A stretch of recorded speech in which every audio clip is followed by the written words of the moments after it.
Have you noticed that when somebody doesn't do things the way other people expect him to do, they demonize him? They don't really go into depth of why is he doing what he's doing?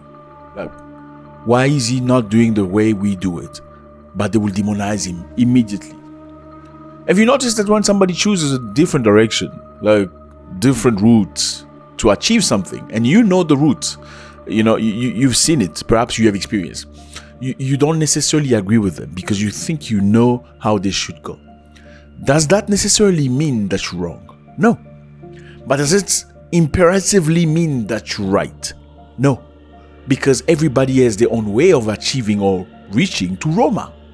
Don't they say every road leads to Roma? Now, in most cases, when people do things different from the way you know them to be, or they should have been, you don't like them very much.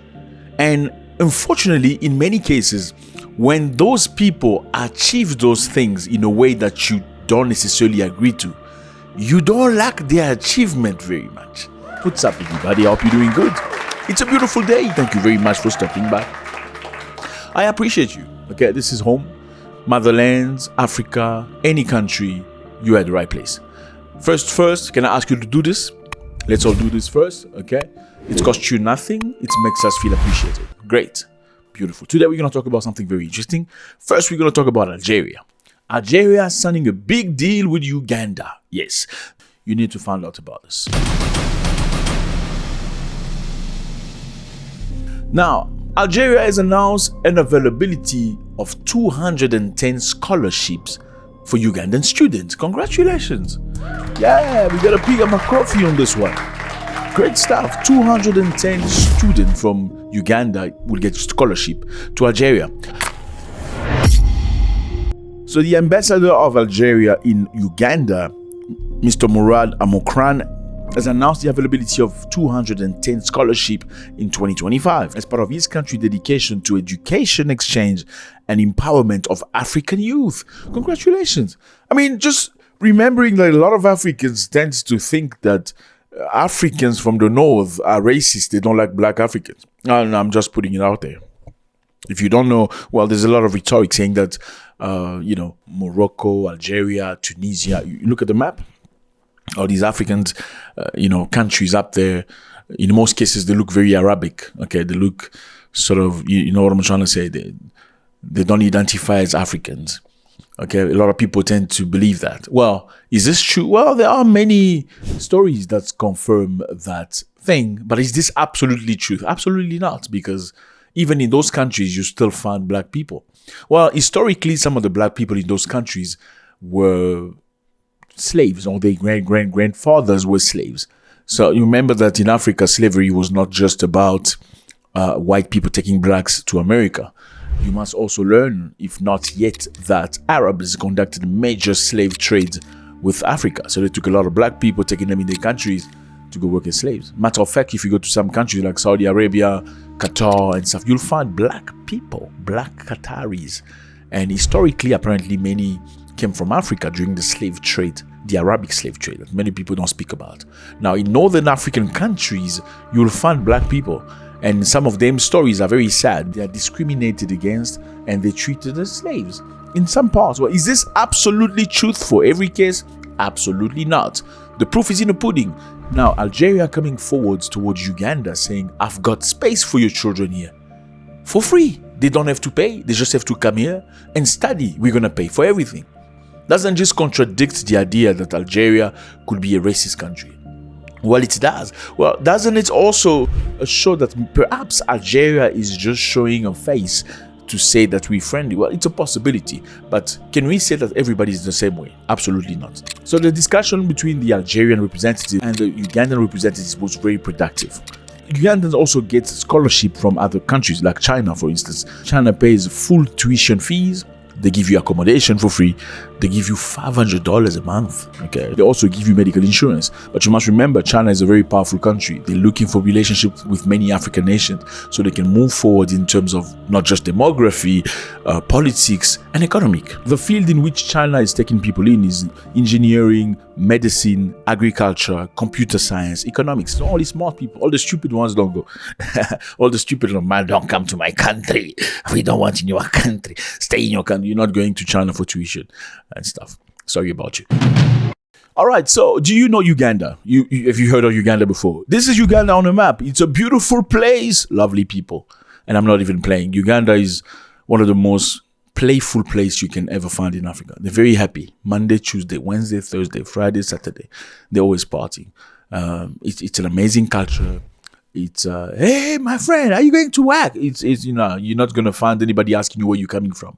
Where you from? No, they're not going to ask you that. It's a beautiful place to be. Matter of fact, have you heard of Idi Amin Dada? This man right here.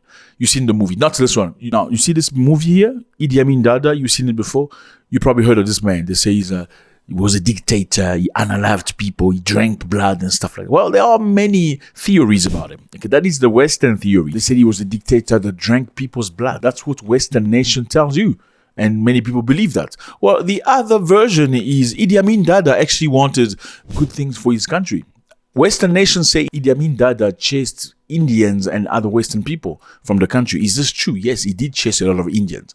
Asked them to leave the country, and Europeans leave the country. Many people say that's why he was a dictator. But the other versions say the reason why he asked Indians to leave is because the Indians lived in the country. So Indian people lived in a country for many years. Where did they come from? The Indians in most cases came from India. When? They came from India when the British were trying to build a railroad for a train coming from Mombasa. Look at the map. You see, this is Mombasa in Kenya. All the way to Kampala, Uganda. You see, British people came from Kenya, from the sea, trying to build a railroad to Uganda. Why? Because they needed timber and many other goods from Uganda. They were stealing many goodness of Uganda, but they needed a way, like a highway, a super highway to steal and go to the port and send to England. But for some reason, they felt like black people were not good enough to build the railroad. I don't know if black people were stupid or they were just stubborn. One of the two. Or you think they thought blacks were stupid or they were stubborn? Anyway, they brought a lot of Indians to come and build the road. The Indian built the railroad, but after independence, some Indians left. Many Indians remained in both Kenya and Uganda.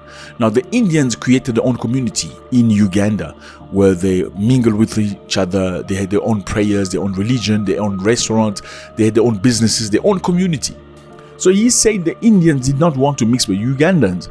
Indians didn't want to be friends with Ugandans. The relationship between Indians and Ugandans was basically boss and servant. So you come clean my house, you clean my car and stuff like you cut the garden. Indians and Ugandans did not get married together. So there was a clear separation. So you live in my country. You don't pay necessarily the tax in a country. You don't invest in Ugandans' banks. You send money back to India or to Britain. Now, are you really Ugandan or you are Indian from Britain? Now you're going to make a choice. You're either going to invest into Uganda or you're going to invest back to your country. That's what he said when he said that. And also, your community is far apart from ours. If you truly are Ugandans, why aren't you mixing with the black people? Why there's a clear separation? No, you're taking advantage of our economy. Therefore, we've given you 2 weeks to get out, to take your stuff and get out. That's what, the man was rough. Idi Amin Dada apparently didn't do a lot of schooling. He was rough in his speaking, but was his brain completely wrong? Well, question mark. That's a big question mark. Because what it looks like, he was trying to get his people back in power in his own country. Now, what has occurred was he gave them 2 weeks to leave the country. I had a dream sent last night from God. He has instructed me to throw out all Asians from the country. Uganda must be for Ugandans only. The Asians were brought here by the colonialists to build railway. The railway is now finished. Let the British have the Asians and the Amin soldiers have their dukas. They have exploited Ugandan people. I give the Asians 90 days to pack up and go. Do not try to look like a true African by blackening your skin with the shoe polish. The other versions say Idi Amin Dada was just trying to get his people to leave, the goodness of the country. The country is rich. The country has opportunity. Why are the people suffering? And Idi Amin Dada promised to give all the businesses that belong to the Indians to the Ugandans. My decision, after I want to see that the whole Kampala street is not full of Indians. It must be proper black, and administration in those shops is run by the Ugandans. Eventually, the Indians left because they were very scared. They thought they're going to unalive them. Many Ugandans took over. Okay, they took the businesses, they took the companies, but unfortunately, later on, it fell on the ground. Also, there are many theories. That's a bit a difficult question for me. You mean my attitude Yes. about the Yes, your they're going? attitude. Yeah. Anyway, it's good. It's good for them to go. Why? They have sacked us enough. Will you be taking over their businesses? Yes, according to the government's help. When you take somebody's company, you never really invested in it, or you never been trained in business, it's very difficult for you to sustain the company. If you're not trained in something and you just gift it, you're probably going to lose it. This is the same thing that happened to Zimbabwe, at least very similar. Now, a version of Idi Amin Dada being a bad person, completely bad. There's another version saying Idi Amin was just trying to look after the Ugandan people. Now, who's right? Question mark. We don't know. You can just think for yourself and pull your own conclusion. Was he absolutely correct? Well, not necessarily, because there are proof of things that were not good about him. Now, does this erase all the good things that he was trying to do?